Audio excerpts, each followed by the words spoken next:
Gak belajar dari kegagalan, HMI serukan demo kepung istana, kena sentil Ade Armando. Kok jadi dagelan? Ditulis oleh tim redaksi jurnal dari berbagai sumber.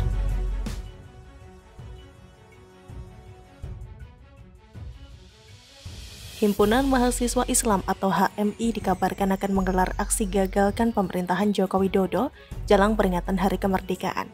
Kabar tersebut dibagikan oleh akun yang bernama Civil Society Watch atau CSW melalui akun Instagramnya. Pada unggahan tersebut, CSW menampilkan sebuah surat edaran yang menyebutkan akan dilaksanakannya aksi menuntut Presiden Jokowi. Dalam surat tersebut, Jokowi dinilai telah gagal memimpin bangsa tersebut terlebih soal penanganan virus COVID-19. HMI bikin aksi, cari bohir, tulis akun @civilsocietywatch, dikutip terkini.id pada Rabu 4 Agustus 2021.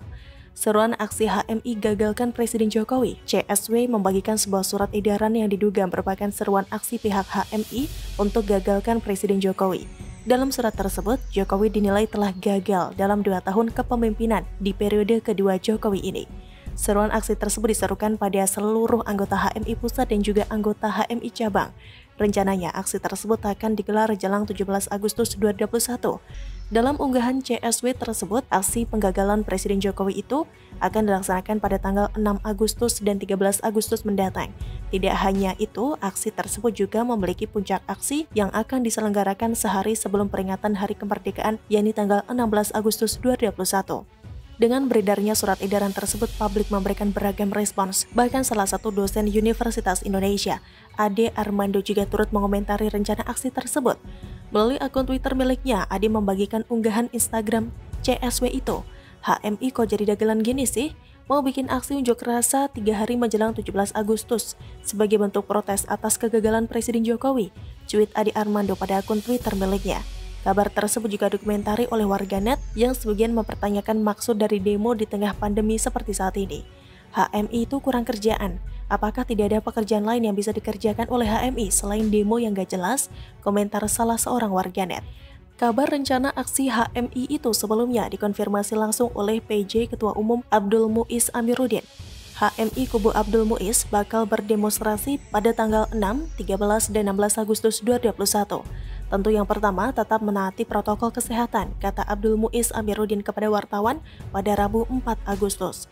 Dia telah menerbitkan surat instruksi bernomor 144-12-sek-12-1442 berisi rencana demonstrasi mereka. Mereka menyebut aksi demonstrasinya sebagai #AgustusMerdeka, didasari penilaian bahwa Presiden Joko Widodo dan Wapres Ma'ruf Amin telah gagal dalam memenuhi hak-hak warga Indonesia dalam pandemi COVID-19 ini. Instruksi itu berisi pertama, perintah untuk mengkaji segala persoalan bangsa akibat kegagalan Presiden Jokowi, Wapres Ma'ruf Amin. Kedua, melakukan aksi unjuk rasa secara serentak pada 6, 13, dan aksi puncak pada 16 Agustus 2021. Meski ini masa PPKM level 4 di Jawa Bali dan PPKM di luar Jawa Bali, mereka tetap ingin demo. Kalau situasi begini terus, lalu siapa dong yang mau tegur kekuasaan? Kan harus ada yang mengambil peran mengingatkan pemerintah agar negara ini diurus dengan benar. Selama ini kita sering mengkritik via media dan lain-lain, tapi tidak direspons. Pilihan ini adalah pilihan terakhir yang kami lakukan karena pilihan sebelumnya tidak direspons, tutur Muiz. Sementara itu, Ketua Umum PB HMI yang terpilih berdasarkan hasil Kongres 31 di Surabaya waktu lalu, Raihan Aryatama, menegaskan bahwa pihaknya tidak pernah mengeluarkan surat tersebut. Tidak ada instruksi untuk menggelar aksi #AgustusMerdeka, kata Raihan saat dikonfirmasi Merdeka.com pada Rabu 4 Agustus. Akan tetapi, ia enggan menghadapi surat instruksi aksi tersebut lebih lanjut.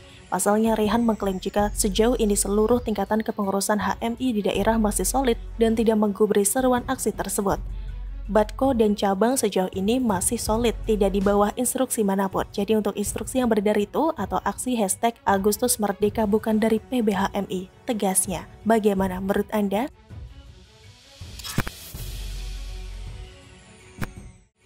Ulah kampungan politisi, pakai momen emas sebagai ajang pansos dan pencitraan belaka. Ditulis oleh Widodo SP dari siward.com. Menggelikan. Itulah kesan pertama saya begitu melihat parade ucapan atas keberhasilan Greysia Poli dan Apriani Rahayu meraih medali emas Olimpiade Tokyo 2020 kemarin 2 Agustus 2021. Terutama yang dilakukan oleh para elit partai politik diantaranya PAN, PKS, dan Partai Demokrat. Yang menggelikan lagi adalah munculnya dua ikon Partai Demokrat, siapa lagi kalau bukan AHY dan Ibas, dua anak pepo SBY. Kenapa nggak sekalian mengajak ayah dan jajaran pengurus partai kalian? Kan lebih seru tuh. Jangan ding, muncul sosok AHY dan Ibas dengan ukuran foto sendiri yang lebih besar daripada ukuran foto duet pemenang medali emas itu saja sudah cukup menggambarkan betapa tidak tahu dirinya mereka. Seperti ulah politikus lain yang sama persis karena memanfaatkan momen emas sebagai ajang pencitraan kampungan semacam itu. Betul kan, saudara-saudara?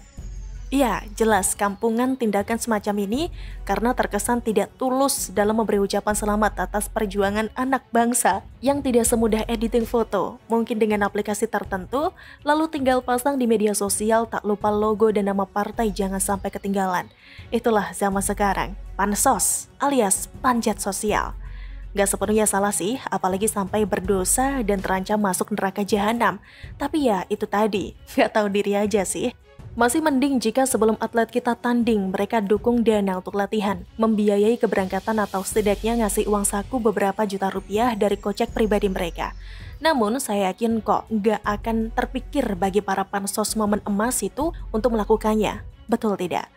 Ulah mereka mirip gubernur DKI Jakarta yang seolah kerjanya hanya menanti momen yang bagus untuk pencitraan politiknya.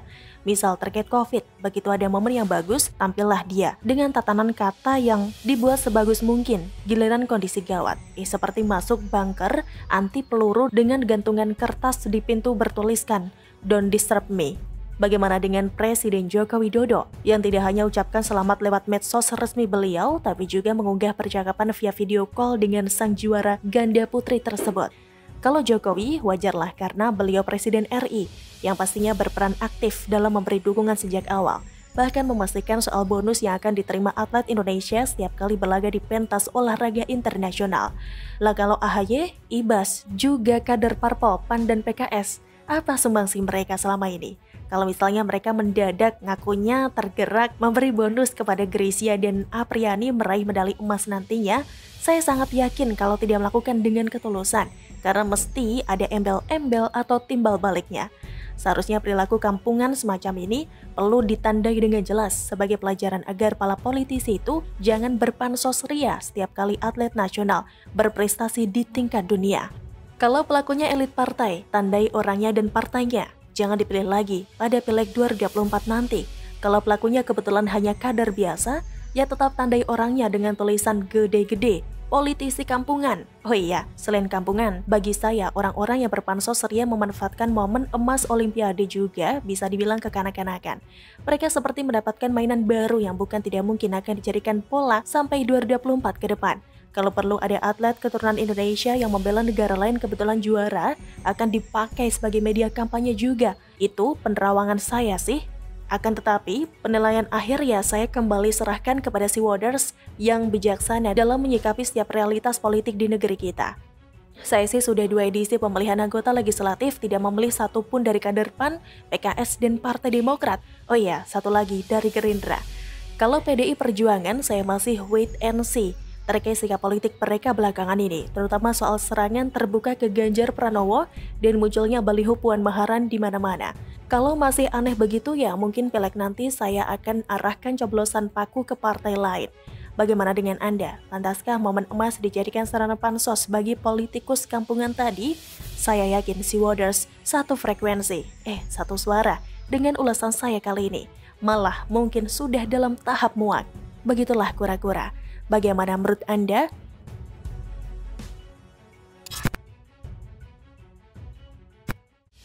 Ridwan Kamil makan 20 menit ngos-ngosan, kena semprot Ferdinand Huta Hayan.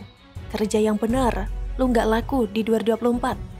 Ditulis oleh tim redaksi jurnal dari berbagai sumber. Mantan politisi Partai Demokrat Ferdinand Huta Hayan melontarkan sindiran pedas kepada Gubernur Jawa Barat Ridwan Kamil. Ferdinand meminta Ridwan Kamil untuk fokus mengerjakan tugasnya dan tidak terus mencari panggung di media. Bahkan Ferdinand juga menyindir bahwa orang nomor 1 di Jawa Barat itu tidak akan laku di pemilihan presiden 2024 nanti. Kata Ferdinand lewat akun @ferdinandhayan3 pada Jumat 30 Juli 2021, "Mil, lu kerja yang bener aja. Jangan cari pentas drama di media terus, lu gak laku 2024. Ferdinand mengatakan itu sebagai respons terhadap pernyataan Ridwan Kamil soal aturan batas waktu 20 menit makan di warteg dalam PPKM. Ia menyindir bahwa Ridwan Kamil telah gagal melarang dan menggagalkan demo, namun mempersoalkan kebijakan pemerintah pusat. Kata Ferdinand, melarang demo dan menggagalkan demo saja Ridwan Kamil tidak mampu, tapi mempersoalkan kebijakan pemerintah pusat soal makan di warung 20 menit dan kampanye 3M atau 5M. Sebelumnya Ridwan Kamil memang menyampaikan kritik soal aturan baru dalam PPKM level 4 yang memperbolehkan makan di tempat atau dine-in, tapi hanya dalam waktu maksimal 20 menit. Ridwan Kamil mengaku bahwa ia sudah mencoba memakan mie instan ditambah telur di sela membagikan bantuan di kawasan Lembang.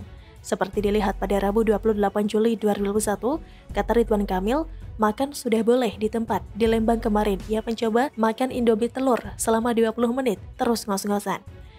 Terkait hal itu, Ferdinand juga menyindir bahwa dirinya saja tidak butuh waktu sampai 15 menit untuk menyelesaikan makanan. Kata Ferdinand, hahaha, ya mungkin kalau makannya kebanyakan niup seperti banci gitu ya. Ia juga mengungkap bahwa ia sudah biasa makan di mana saja, tak lebih dari 15 menit untuk makan. Ia melanjutkan, sesungguhnya yang tidak dipahami Ridwan Kamil soal 20 menit ini adalah bukan soal angka 20, tapi lebih kepada mengingatkan orang agar tidak berlama-lama di warung.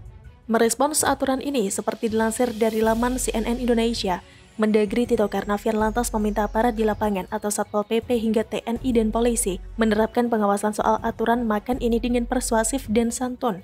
Tito meminta aparat menghindari penggunaan kekuatan yang berlebihan selama melakukan pengawasan di lapangan, karena pada dasarnya aturan ini diberlakukan untuk mencegah kerumunan di tempat makan, juga mencegah potensi penularan lewat obrolan yang biasanya terjadi di meja makan.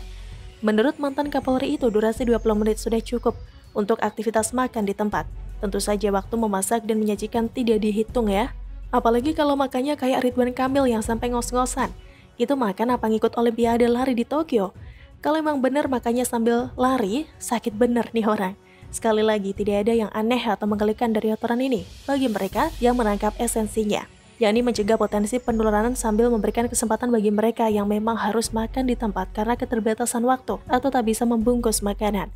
Tolonglah untuk Pak Ridwan Kamil, sudah saja mencari panggung dengan cara tak elok seperti itu. Kita semua sudah tahu bagaimana strategi Anda. Contohlah, Wakil Gubernur Jawa Timur Emil Elistianto Dardak, yang mana ia mencoba ngetes dirinya sendiri sekaligus memberikan contoh kepada rakyatnya dan seluruh rakyat Indonesia, bahwa makan selama 20 menit itu cukup jika hanya cuma makan tanpa harus berbincang-bincang. Ah, masa yang begitu saja kok mesti diajarin? Atau memang sengaja membuat situasi di kondisi seperti ini memanas dan hanya untuk meramaikan situasi, sambil berharap siapapun tahu ada yang bisa terkena provokasi? Memang ya, menuju tahun 2024 yang masih panjang itu ternyata membuat banyak pejabat seperti Ridwan Kamil dan kepala daerah lainnya yang ngebet sekali berkuasa mengumpulkan kekuatan dan amunisi sejak dini untuk persiapan yang matang menuju Pilpres 2024, sampai mengorbankan banyak hal termasuk pekerjaan dan kewajibannya sebagai kepala daerah ditinggalkan demi pencitraan dengan belusukan-belusukan kemana-mana. Mereka seakan-akan lagi, tetapi tidak peduli dengan situasi dan kondisi di mana dia ditempatkan menjadi kepala daerah. Yang ada di otak dan kepalanya adalah bagaimana caranya untuk mendulang suara sebanyak mungkin di Pilpres 2024 nanti. Masalah tata kelola di daerahnya, emang gua pikirin. Kan udah ada SKPD yang mengurusnya. Kita tinggal terima laporan. Bagaimana kondisi masyarakat? Ah, mereka kan sudah tahu cari nafkah sendiri.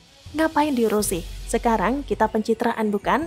Mungkin seperti itulah gambaran dari apa yang dilakukan oleh Ridwan Kamil. Bagaimana menurut Anda?